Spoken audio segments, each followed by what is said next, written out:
Hello and welcome to Flory Models. Here we are on Tuesday the 24th of December 2019 for our special Christmas Eve roundup show to talk about really what I've been up to with you guys and obviously plans for the future, and at the end of the show we'll be announcing some of the lucky winnies who have got themselves a lifetime membership as well, so a big thank you to all you guys. First of all, again, it's one of those years, very up and down, obviously clearly a little bit down at the end, but again we've produced some great models. We actually did 12 full builds, plus all the other stuff and the live builds and the little builds and stuff like that as well. So unfortunately didn't quite get the Bandai Millennium Falcon finish because that was the plan obviously for this month, but I think it was obviously, you agree, something got quite in the way with that one. But anyway, we did do all of those builds, so we'll have a look at those in a minute. Also, we actually did 67 reviews, full kit reviews as well. And again, that doesn't include all the little bits and pieces I used to do on the live shows as well. So when we used to do the lives in the afternoon and obviously Thursday live, things like that as well, doesn't really count all of those. So all in all, I think it worked out around about 80 in total with all those ones. And I have got some great reviews all down in here, so fear not, I will be with you between now and obviously the new year. I'm going to put up the reviews as well. So down in here, I've got this little gem. If you'd seen last night's Christmas show, we were talking about it and I was saying that is absolutely taking me aback because it's beautiful down in there. And again, the ICM Gladiator looks gorgeous. That's going to be one of my first builds for next year as well, so that's absolutely fantastic. And as well as we've got down in here up for your review very soon, we've got the Artillery. This is basically the 72nd scale F35B. Be interesting to put that up against the Hasagawa one that obviously we did beginning of the year as well, so that one looks nice. Again, the nice thing about it is it's got the actual Queen Elizabeth markings for it, which is really nice indeed.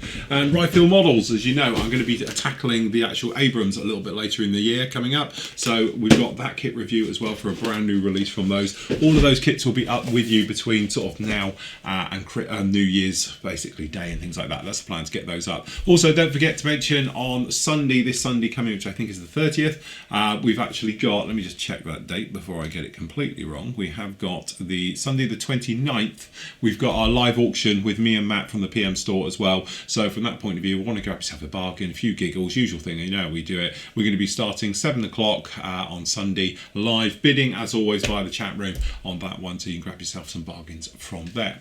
Anyway, to start off with, what we thought we'd do is work our way through some of the kits and talk about them. I can give you my feedback as well on how I feel about them after I've completed them, which I think is always a nice one. So really we started off with this guy first. This is the Airfix Hunter. You might remember all the team built a Hunter. I was a little bit slow out the gate with it because obviously this one we did as a live build and working our way through. The build, beautiful. Airfix, the way this top wing section goes on is absolutely fantastic. I think Airfix, again, every build just seems to be getting better and better and better, and it's definitely now to that stage where you're thinking, do you know what, with a few tiny little bits like plastic we spoke about before, I think Airfix are there now, so they're looking very much forward to their releases coming along. Obviously the Vulcan, which I'll probably end up building, to be honest, purely because it's a Vulcan, and I have been nagging Airfix for the last 10 years about it.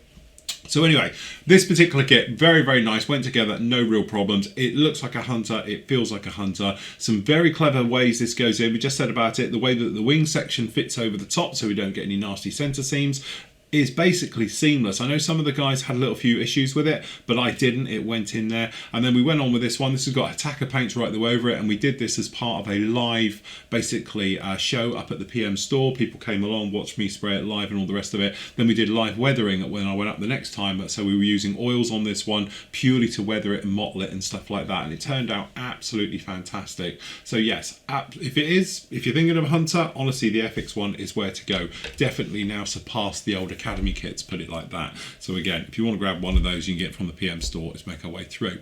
After that, to be honest with you, was one of the biggest projects that I actually took part in, and that was this little lump. So what we got down in here was the Trumpeters Classic, 72nd scale TU95 Bear. Always wanted to do one, never really thought I would be able to do it justice, if that makes it sense, because the kit is quite basic, the kit is quite old, and if you believe all the horror stories everyone will tell you, it's unbuildable, so forth and so on. So the big thing with this one is that we wanted to liven it up. We wanted to take it to today's standard. So that involved a hell of a lot of basically re-riveting. So we riveted the entire aircraft and rescribed the entire aircraft as well, okay, because some of the actual panel lining was a little bit flawed. Took care, as you can see down in here, very much a big old job. The engine nacelles as well, they were horrible, they just don't fit, so it involved a hell of a lot of filler, a hell of a lot of sanding, and then putting all that detail back into it and going right the way through the motions of going there. And you can see the riveting work we put in really did start to pay on this one. It's literally like a tube. You can see by the size of this thing, it was an absolute monster. It's quite difficult to work with as well when you've got a kit of actually this size, okay, because there's just so much going on with it. To be honest though, the glasswork, which I thought would be a nightmare, was a single drop-in fit. And again, when you take into account the actual age of the kit, really, I think it's pretty good right the way through. Again, lots of rescribing, and then obviously we went in with the actual metalwork, really wanted to give it that classic Russian metal look to it. So we weathered it down a little bit, but as you can see down in here, so for those who use AK Extremes, beautiful stuff. Love working with their paints. I find them really easy. And for everybody who keeps asking me what are there, it's actually a enamel hybrid. So you know where you get like alcohol paints which are quite almost lacquers but they're not, well, it's enamels but it's not quite a normal enamel, so you don't go near it with enamel thinners because you will take it off.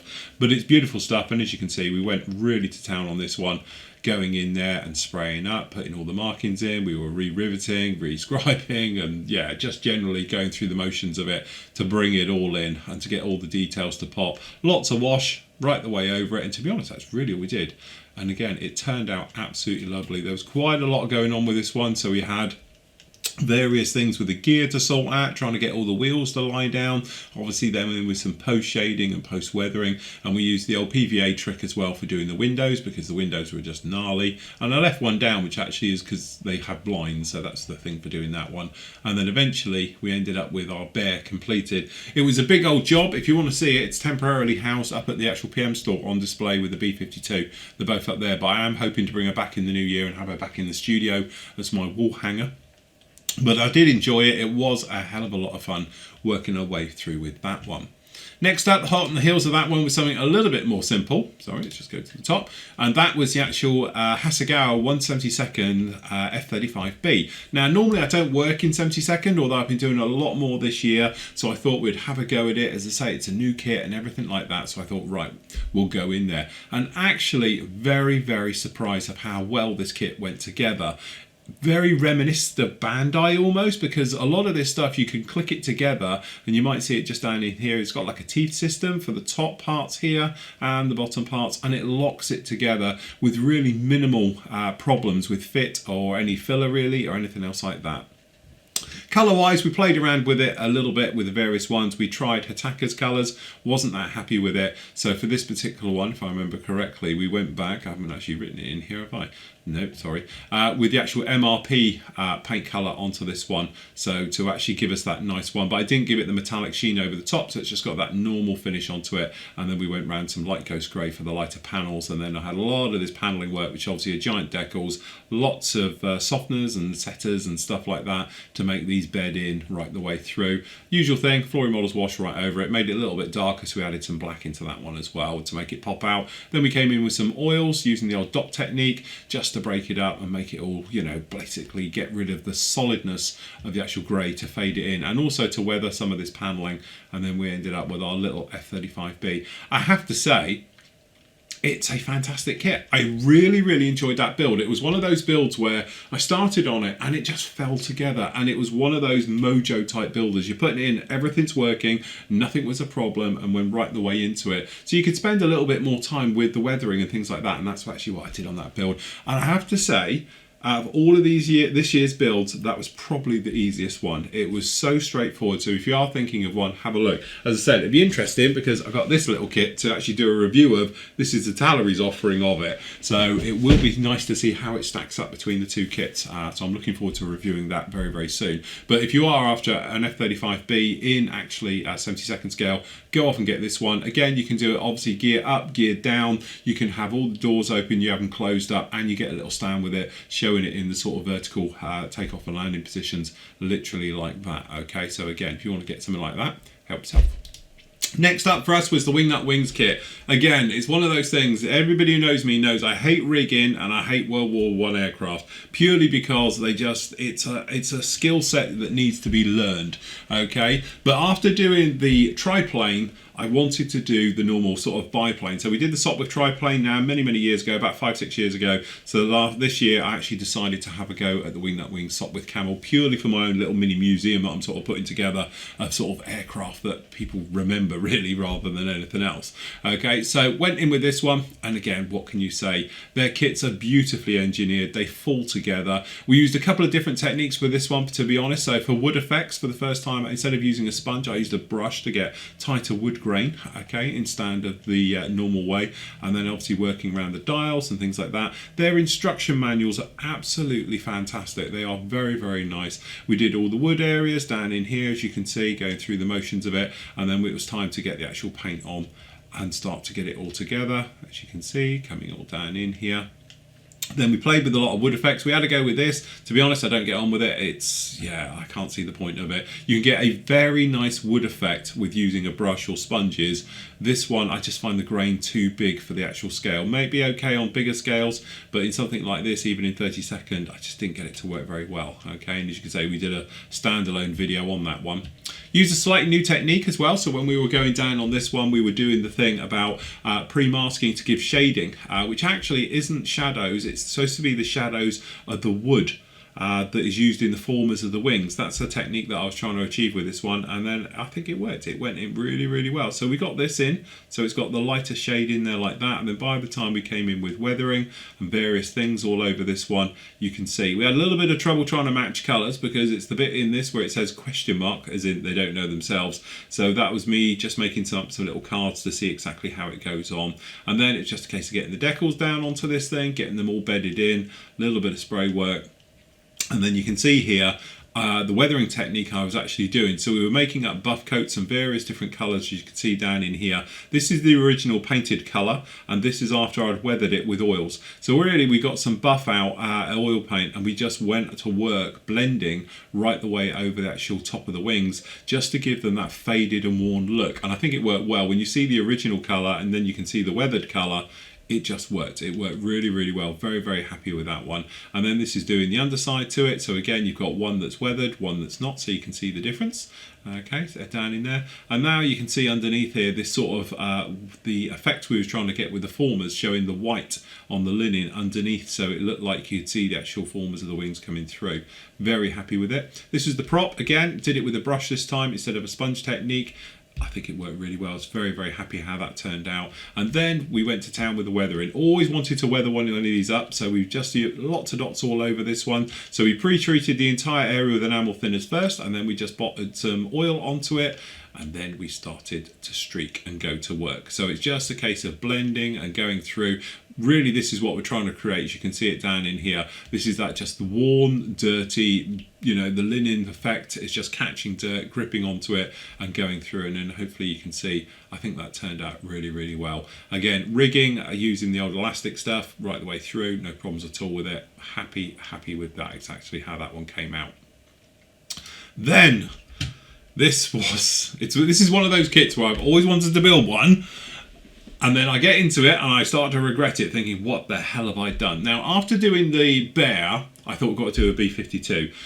Obviously, we have these in stock at the PM store, and I brought one back with me, and it was like, do you know what? I'm going to do it. But the trouble with the Model Collect kit, it's not as detailed as perhaps you need it to be. Although it's 72nd, because the thing is massive, it needs to have that. And then after doing the riveting work, obviously, that we did onto the Bear, we needed something to go onto. So I thought we'd try something I've never really done before, and that's dress skin. And that did give me a hell of a lot of nightmares, to be honest. First of all, into the kit. The kit went in very well, but usual thing, this flight deck area here, it's not designed for the nose, so it doesn't fit. So you need to shim off and sand off both sides of this flight deck area to make it fit in. But as you can see, that was just a test fit, went together very nicely, and then we started to glue the halves together. on this particular one and get all the internals down into this one. So it was basic weathering just down into here, so it's all sprayed basically white with Tamiya XF1, and then it was a simple little oil wash right the way over everything just to give the shadow effect. Again, you're not going to see much in there, so I didn't see the point of it. Then after getting the actual fuselage together, it was a case of sanding and filling. So it wasn't just this, it was the wings, it was the engine, the cells and everything else. To be honest, nothing really went to plan. It was just a bit of a fight right the way through. Down in here you can see that was it after the weathering effects all done and sorted out in that one, so that was quite happy with that. Then we had to go round, and because we had obliterated all of the actual detail because of all the panel lining and seam lines and everything in here, we had to go round and rescribe the entire thing basically. Then this is Buster in one of his guises. I had a go at testing different things with stress skin. One of the things was Steve actually lent me a stress skin bit, which actually is a nail file bit. Or a little grinder tool, but again it was too sharp and it digs in too much of the plastic, and before you know it you've ripped it apart. So we tried it with Buster just a little bit on here, wasn't happy with it at all. We tried it down on the side here to try and recreate what I was seeing in photos, wasn't happy with it. Yeah, so forth and so on. Used a different bit this time. This one on here is actually, it's a ball with diamond particles on it, so it doesn't cut like the other ones do, it just sort of sands into.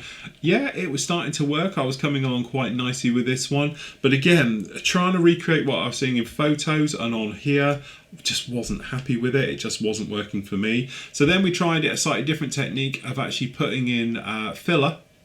So this is liquid filler. This is Mr. Surfacer 500. A couple of coats of that to build up, and then we thought we would grind in between. And again, you catch it in the light, you can sort of see what we're trying to achieve. And to be honest, I was quite happy with it until a couple of days later, and it wasn't right. It just didn't look what I was after, and it was pretty good because it was quite close to what I was seeing in the photos, but from my point of view with a scale effect and all the different areas into it, I just wasn't really happy with it. Alright, and as you can see it down in here, this was the effect we were going with, and this is actually what we were getting. Yeah, I don't know. Then I must admit, I had a bit of an epiphany. So this is actually a woodworking grinder bit, basically. It's designed for hand carving wood. It's got lots of little teeth on it, and all we did was rub it down the sides. And amazingly, as you can see from the mess, it put these tiny little chips and digs and everything all in here, and I was very, very happy of how it turned out, because you can see it, well, not really, but you can probably see shadows of it in here. It seems to be more in scale. It's giving me that type of effect I actually wanted, rather than the big overdone look and stuff like that. Lots of clean up on this one. There was lots of sanding and filling absolutely everywhere onto this one. Then we went round and we re-riveted the entire thing as well, because obviously there's a lot of riveting work to be done on this one. And as you can see under here now, this effect, and this is the actual effect we got by using the wood carving bit.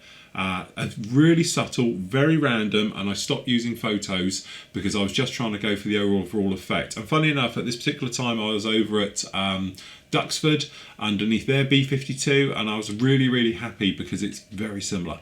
So that was the type of effect we went with it. Lots of gaps, lots of seam filling. Yes, it's just one of those things. Going right the way through on this one, you say we had these gaps to deal with just to get the wing, the actual anhedral look to it. So we were trying to balance it and trying to get this thing all squared up. It wasn't easy at all because, yeah, it just wasn't lending itself particularly well.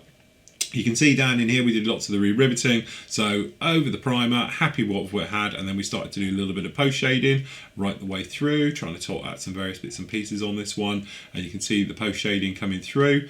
Okay, and then we did some mottling work type the way over it, and then we put this different colours going in with this one right the way over, looking quite happy, starting to come together as you can see on here like this. Okay, and then we did a little bit more post shading, so we were lightening up the panels, really just trying to break everything up.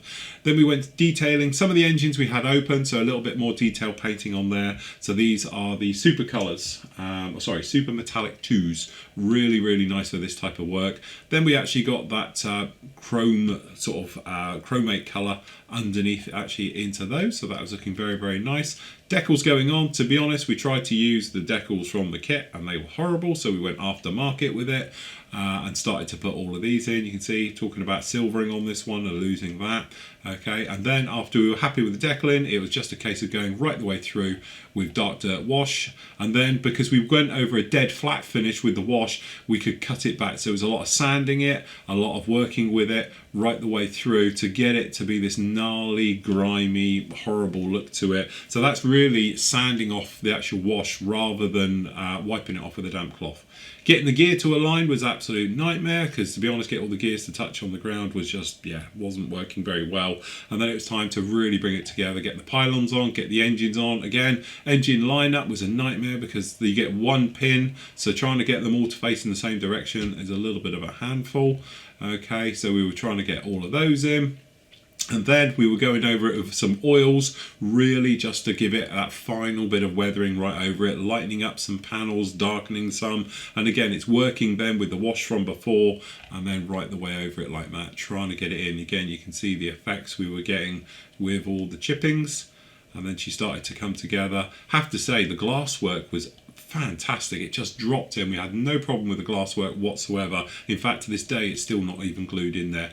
And then we finished off our B52. So again, one of those builds that I thought, no problem, but actually it turned into a right nightmare, purely because I tried to overcomplicate the build by trying different things and they weren't working. I wasn't happy. I think I was probably a little bit too critical on myself. It probably could have got away with it, but again, it's one of those where if you're not happy with it, get it back as best as you can and start again with it. And at the end of it, it turned out very, very nice. So I was really happy with that. Then we went on to the Wessex. So again, this is the fly kit. Think limited run and you'll be fine. So limited run, very little detail. So we ended up scratch building and taking care of a lot of detail down in the internal cabin. So we were making up wiring looms, lots of scratch building. Thankfully, we had a nice lot of reference photos. And to be honest, we got a Wessex not too far from here either. So a couple of trips to that to have a look at it and really go into town onto it. So we used a little bit of aluminium foil. So we used embossing techniques to give us that sort of look of the insulation on the surface there. All these wiring looms going down in here into the actual cockpit area, trying to get it all together, as you say, to bring it all in here. Wasn't straightforward. Some nasty seams to take care of, lots of rescribing again, trying to wedge all of this in. Yeah, it was one of those ones where get the super glue out, start putting it in there, sand fill until you're happy with it, because at the end of the day there's no easy fix for it. It's just a case of get on with it. So that's actually what we did, just working our way through. And as you see, that was that nasty gap we had, so we super glued filler and we took care of that. We got it all down in there. Interim panels, photo etch, quite a lot of that to go onto this particular kit. Lots of resin as well, so we're sorting that out. You say clear parts all going in. Rolling and shaping photo etch into very strange shapes, but again, one of those things, just take time and you'll be fine. It's one of those. A couple of shortcuts. We made some homemade harnesses, and then we sharpied them with the blue colour. To make them look the part. A little bit of filler work obviously required on this one. Again, think limited run. That's really all I'm going to say on this one. Okay, and then obviously we did a little bit of black work. This is mainly for photo etch, making sure that's all down properly. Okay, and then a case of getting in here with the paint. So colours onto this one, then we put the blue banding in, and then we actually got the top colours in. You can see looking very nice. Decals going down onto this one. We did this one as if it was a cypress bird from Akatiri.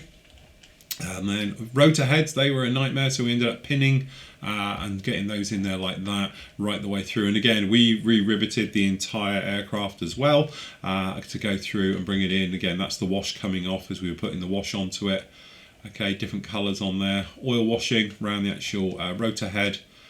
Then we were coming with neat oils as well. This is just where we were doing this one to do sort of drip effects and water run effects and rain marks, things like that onto this one, and then fading them back right the way through. And to be honest, it did come together in the end. It was one of those that it was a lot of work, but actually really was worth it in the end. So had a lot of fun with this one going right the way through. And as you can see, coming in there until we finished her at the end. And I must admit, I was very, very happy. And again, she's currently up at the PM store. She'll be up there for a while, I should think, because I've got nowhere to put it down in here. But really, really did enjoy that build. Next up, we had a live week. Obviously, to celebrate the Apollo landings, we actually did a series of shows where I put together one of the most overpriced bad kits you'll ever do, because actually these centre sections are actually plasticard that you have to roll into tubes.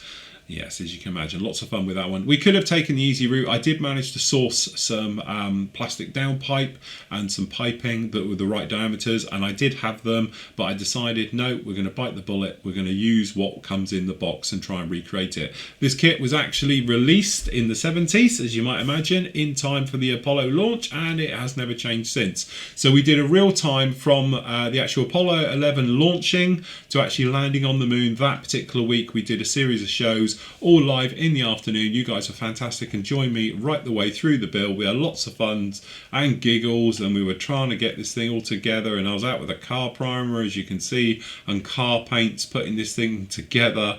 Yes, it was a lot of fun.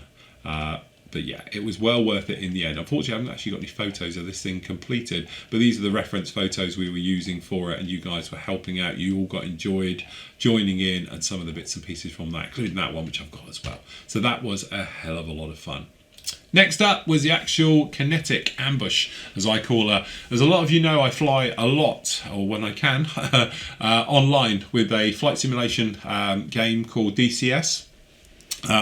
My favourite aircraft to fly, to be honest, is the F18, and I do fly in ambush markings anytime I fly online.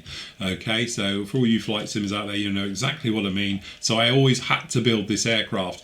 Never built this kit before, and obviously building 256 Hasagawa F18 Hornets. Don't ask if you don't know, it's not worth the story, it goes on forever. But anyway, I decided to tackle a Hornet for the first time in basically 10 years. So using the Kinetic kit, this is one of their latest kits, what they call the Gold Series. We went right the way through, we were putting it all in there, and again detailing everything up, and we do lots of work with switches, pretty much all out of the box apart from aftermarket for the actual decals. Okay, but we enjoyed it. We had some little things with seams just to take care of, little tiny little issues, but generally it goes together very, very nicely. See, we got no fit problems whatsoever at the back end, which a lot of people were mentioning.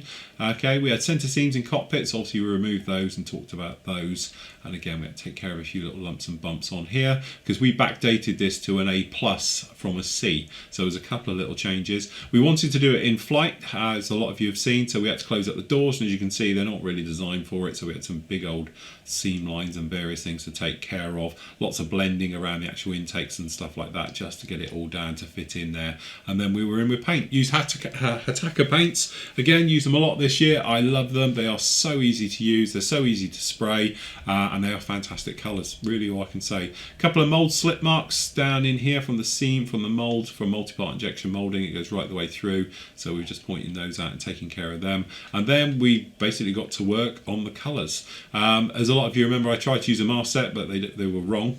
So we ended up using a technique of photocopying the instructions to scale, so they're 1-to-1 scale to what we're using, and then obviously putting the masking tape over here, marking around it, and then cutting it out, and then sticking them down literally in place like that. All right, so a little bit long-winded, but I think it really worked in the end because then ambush started to come together in the colours.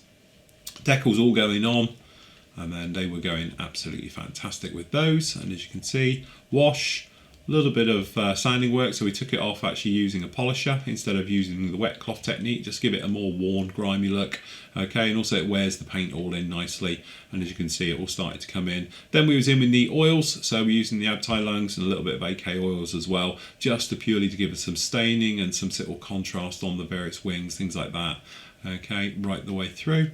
And she came together, I think in the end, really, really nicely. Turned out fantastic. Then we worked on the stand, so we made a small acrylic stand with a little peg, and then we were bending it with a hot air gun, and then we fixed it up into the underside, and then we had ambush all done at the end for a beautiful in-flight display. So really, really was a fantastic one, that one. Then the Kenworth, one of the biggest kits that I've worked on in a long time, 1/16 scale. I've had this kit for years sat in my stash, and I've always wanted to build it. Bit of a homage here to the late great Ted Taylor. I saw one of his built in a book that I bought when I was learning how to model, and I just loved it. I thought it was fantastic, and I'd always wanted to build a big Kenworth. And obviously being a bit of a American truck fan, you know, it's just rubber duck all the way, isn't it? So anyway, This particular one isn't a massively complicated kit. There's a few little issues with it, but it was always going to be about the paint and finish. So for this one, what we were trying to do is give it a factory fresh look. So we want it to look like it had just come out of the factory. So it was all about the final presentation. Bits of weathering, so obviously black chassis, and then we gave it my metal effect look, which is basically just dry brushing buffable metals right over it and buffing them in just to make it look heavy instead of it looking like plastic. The big thing with this particular time was chrome. So this is the first time I've ever sprayed liquid chrome. So we used the Molotov series of chrome pens decanted into an airbrush and sprayed them on. Learned a lot about this one. It's not about the thickness you put down, it's about thinning it a little bit and light coats and building it up. Okay, and that's how we did it. Super metallics again, first time really using these in anger on bigger areas, and they spray beautifully instead of by hand. Wheels we had a little bit of problem with because they are horrible, so we ended up filling the inside with various things just to make them pad them out a little bit more. Again, one of the largest tabs I've ever had to deal with. And then dry brushing, working on the interior, which is quite basic, but again, using wood techniques, which really we had learnt when we did the Wingnut Wings kit, exactly the same way to give us our wood effect on the dashboard. And again, that was then fitted in once it was dried and touched up with all the switches and dials and everything. Okay, that was all in there. And then it was all about a perfect finish. It was trying to get it right. So for this one, we used AK primer on this just to get everything sorted, and then we switched over for the first time. I've actually sprayed the LP series of Tamiya lacquer paints. Okay, so for these particular ones it was just a case of going through the motions of it, of actually just getting down that perfect effect. And I have to say, with self-leveling thinners and Tamiya lacquer paint, it was absolutely gorgeous. Okay, we decided to go with our nice goldy colour, okay, right the way through. So we did the sleeper compartment and then the actual cab. Then with the chrome work, we re-chromed all of this with the Molotov stuff. We didn't use any of the original chrome because we just felt it didn't really work very well. So right the way through, you can see the fuel tank and the steps and everything with the new chrome. There's back bumper areas, things like that on there. And then right the way through, getting the engine on, everything fitted into this one, the glass work, all of the different areas, little bits of super glue, and then fitting on the actual air filter system. And then all the chrome work, the stacks, the pipes, again, it was all completely re-chromed. And then fitting it all in there on this particular one, just to bring it all together. This great kit. A little bit of scratch building for some hoses and various things down the back here. And again, it all came together in the end. Very happy with it. Again, one of the biggest kits I've worked on in a long time. Just need a trailer for it now. But really did enjoy it. Again, bit of a homage to the late great Ted Taylor. It's to you, my friend, that got me the inspiration to do modelling. So that's a little thing back to him. And again, there it was, all completely finished. Really did enjoy it. Was a lot of fun, that particular build. Again, with something this big, trying to get the scale effect right and to make it look right. And again, to get a sort of perfect mirrored effect on the chrome as well as on the paintwork with lacquers and stuff like that. It took a little bit of work. Then, getting us more up to date, we worked on something that's been in my stash for ages, and again decided, because I wanted to do metal effects and various things, trying new things out as we do, and so we decided to have a go at the Hasagawa's reboxed by Edard, obviously of the F86 Sabre. So we use all of the bits that you get in the kit. So we use colour photo etch sets, and then down in here we're using a little bit of PVA glue to give a better glass look to the actual instruments, and then going right the way through, putting this old favourite kit together, removing the Japanese air scoops, cooling scoops, because obviously you don't have those, and then filling.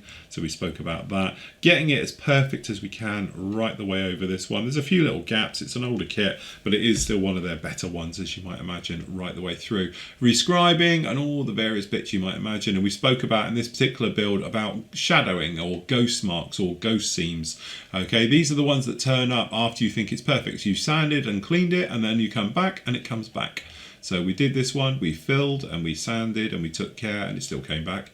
Okay, so next up down in here, removing the centre seam out of the canopy and various polishing works down in there. Beautiful bits of photo etch that go in here to give it great detail right the way through, and then works its way up.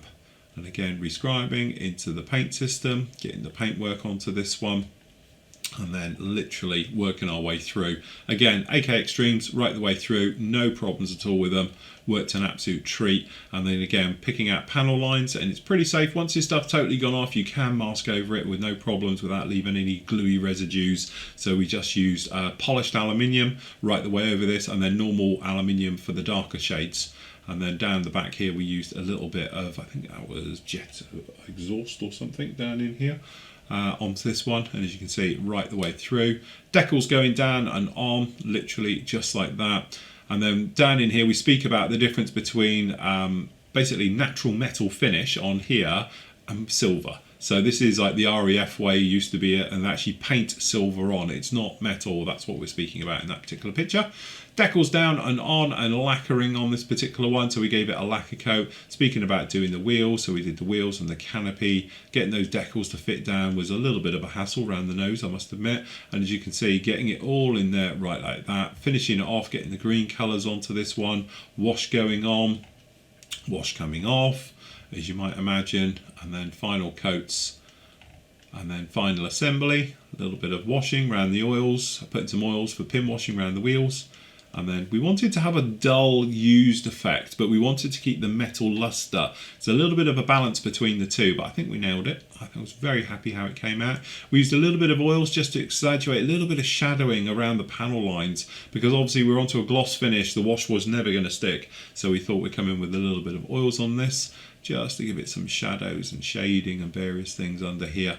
And I think it worked. See, obviously a little bit of photo etch, Molotow pen for the actual areas on the gear, and then again final touch-ups and various things going on, and then doing the lights, and then we had our finished saber at the end of it. So it's still shiny, but if you catch it, it's not, and it's one of those weird ones that it works. Okay, and there she was, all finished off with that natural metal look right the way through. Very happy, but as you can see, it looks glossy, and then you see it flat, and it's not. So glossy and then it's flat. It's exactly the same both ways, just how you catch it in the light. But again, that was her finished off right the way in. Bringing us bang up to date now, we've got the Buk Missile System. Again, just to prove that I do make mistakes, just like everybody else, I did manage to put the actual suspension arms on back to front. So we had to end up basically getting them all off and putting them back the other way. So I just bent them all the way around 180 degrees to get them to fit. Particular kit went together, no problems at all. It's just a little bit flashy on the ejector pins. You just need to make sure you clean up all your parts properly and have no real problems with this one. And then this one was going to be just a case of getting it all together and moving on from there. That's where we were talking about these arms, because I put them, they were facing this way. Sorry, they're facing that way and they need to face this way, so we just bent them all the way around. And again, there they are, they're all fine once they're in there. Adding all the parts, obviously there's lots of bits onto this one right the way around. The track system, although originally I wasn't a fan of it, by the time we got it on, it works a treat. So there was no real need to go down the aftermarket route. Okay, and then working up on the actual missile system on the top. Very complex the way the actual launcher works, but it is true to form, which is the nice thing to it. So we was getting all of that one in. Again, this is the actual launch arm for the actual missile system itself. Again, lots of tiny parts into this one. Quite complex getting it all in there, but it does work and it does go in eventually. Okay, that's all of those go in. We've got the hosing or the power lines to the missiles. Okay, all of these different parts, and it's all a workable part. All of this, when you move, it all bends. It's very cleverly done. It's a very nice kit. Okay, and then it was into paint. So primers down first, then we used the actual AK real colours. First time I ever sprayed them in anger. I just found them extremely flat, which is great for armour, probably not good. We also found that you can't thin it with certain things.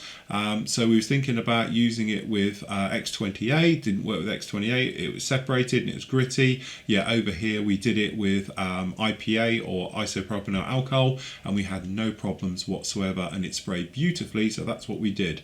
So we've got the modern Russian combat colour set, so we just put down that sort of tan colour, the black and the green, right the way over it, and we free-handed it all in for that sort of worn effect. Decals on, and then we went to town with lots of oil weathering. Literally all oils over this one, right the way through, and then we used a little bit of pigments, really to sort of grind it all in and dirty it in right the way through to give us hopefully what was a fantastic finish at the end.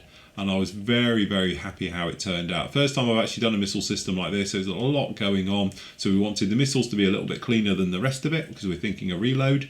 Okay, and again keeping this housing with sort of weathered marks without having it too over the top. So again, it's that sort of dusty look but worn, so it's a worn dusty look, and that's exactly what we were after. And that was basically it this year. Apart from, we still then did this tiny little F18 Hornet, which is absolutely gorgeous, which for its scale, it's 144 if you haven't guessed. It's incredibly well detailed, to the point where that's fantastic, to the point where that's beautiful, yet their 132nd new one, yeah, we won't even talk about that. And then Nathan did this one as well, so we did these for the live turkey shoot, this tiny little sub which I put together, which again, I wasn't well at all for the actual duration of those live shows. I was sick as a dog, literally here throwing up, so that made for an interesting live set of series. And there we go. That was my year. Wow. Again, I forget, it's easy. People say to me, oh Phil, what colour did you use for such and such? Oh, gee, I can't even remember what day it was yesterday, let alone things like that. But when you go back, actually, it just shows how much we have kicked out and we've actually done with that particular one. So lots and lots of stuff right the way through. And to top it all off, although we haven't finished it, so it doesn't count, we've got the Buccaneer, which as a kit going together, is amazing. It's fantastic. The way there's so much inside this with detail, and the way it actually goes together with a tiny smidge of filler on both sides is incredible. So I have to say, Airfix again, the Hunter, the Buccaneer, the two kits I've worked with this year are fantastic builds, no problem at all. Me and Matt do intend to finish these off. Obviously in the new year, we spoke about it before if you haven't heard it, but we will get those done, and then we'll be back with you in the new year with the live shows. Slightly different format. We're going to be talking about kit releases, what's coming up in the news from manufacturers. So really it's going to be a news show, be on Wednesday afternoons live as always, and then obviously it'll go out to everybody else in the evening. So from that point of view, lots of that. And I am currently working on, get this off, we've got the Bandai, this is the perfect grade 172nd Millennium Falcon, which we got down in here. So literally we have just started working on this particular guy and doing the cockpit and painting all of that area up, and then again in the new year I'm going to be pushing on with that as my first build, and then second build, as we said, will be this particular guy, which I'm really looking forward to. Again, this is in my somewhat of my own museum. We've got the gloss, the Sopwith Camel being the sort of first combat aircraft that everyone sort of knows about. This will be the last biplane that sort of everyone knows about, and then obviously then you move on to Spitfires, Mustangs and stuff like that, so forth and so on through history, and that's why I ended up also doing the Sabre. So the Sabre being really the first jet aircraft that everyone sort of knows. I've already done the Gloucester Meteor for everyone who's saying, what about that? That's over there as well, so I've got that one for it. So next year, literally, I'm planning on hopefully doing 12 or more full builds, as always. Again, some of the builds are going to be huge, some of them will be quite small. I'm going to be doing a lot more 72nd and smaller scale, so hopefully we get through those a little bit quicker and we can focus more on painting and weathering, because again, those kits are now coming along absolutely fantastic. Couple of promises for you. I will get round to doing the Odyssey from 2001, the Discovery ship. It's there, the XD1. It looks at me all the time. I have it there deliberately, so it's looking at me, and we will do it as a live build. I promise you we will get round to doing that one. But say first one out of the gate for me will be the actual Gladiator. Once we've done this one, we'll get then going in the year, get pushing on, and we'll be doing all those. We've got all the group builds and the various things coming up, as you know, as well, so I'll be taking part in all of those, and it'd be great if you can join along with us. Last up then, before we go, is every year I like to pick out a few members that have, you know, obviously made a big impact to the forum. Now the reason how I judge this is usually they've all been members for over 5 years. Okay, but also they're the first ones not only to offer up help to other modelers and things like that, but they're the friendly face of Flory models. So they're the ones that always welcome you into the site. They're the ones who can help out with various issues you might have and stuff like that. And that is what I call the family, excuse me, sort of ethos of Flory of members, which everybody hates me saying because they're all the haters and they can get stuck, because you know what I mean. And after obviously suffering the loss of my father last week and things like that, I think it really does show as well. So I would love to obviously give a free lifetime membership to the following members, not in any particular order, but obviously I usually pick out 4. So to Stephen McEwen, well done, Steve. You've been an absolute legend this year. Again, it shows. I just go through everybody's bits and pieces, and you stood out really well. There's no particular reasons. It's just of an overall, you're a really nice guy and a great person. Laurie, Stuart. Yes, our very own Laurie from the colonies, I call you. No, from the Channel Islands. Laurie's always there, first one to help out and talk and everything. And also, it's not just about the modelling side of it, it's the other greater thing as well. So he's absolutely fantastic for that one. So well done to Laurie, you get that one as well. Colin Atkins as well. I know, Colin, at the moment you're having trouble, weirdly. And it's funny because I picked these out the other day and then you messaged me, I'm like, but he's got trouble with spam emails or something, being told he's spamming, although he's probably not. I will get this sorted, but obviously the devs are all gone home, so I can't speak to him at the moment. But congratulations to you, Colin. And the last one is our very own Clint Carter. Again, Clint is just one of those guys. He's there. He's always there with almost a virtual smile and a helping hand and various things like that as well. You guys are always there on the forum. You're the first people to welcome people in and all things like that, and just generally help advice, or if not, getting that advice, or, you know, being known and various things like it. And you guys have stood out to me this year. So again, there's no particular orders. Everything else you lot have done. What I will do is be in contact with you probably over between now and New Year, and we'll set up for you for your lifetime memberships and move you over to that side of things. But thank you to everybody who's been with me with this year. Say slightly different this year because it's the first year in many years I've been on my own. So trying to do everything, the forum, the orders, the manufacturing side of it, working with PM models, building, you know, and general life as well. Sometimes gets a little bit chaotic, but honestly, it's you guys that do it, because this isn't a job.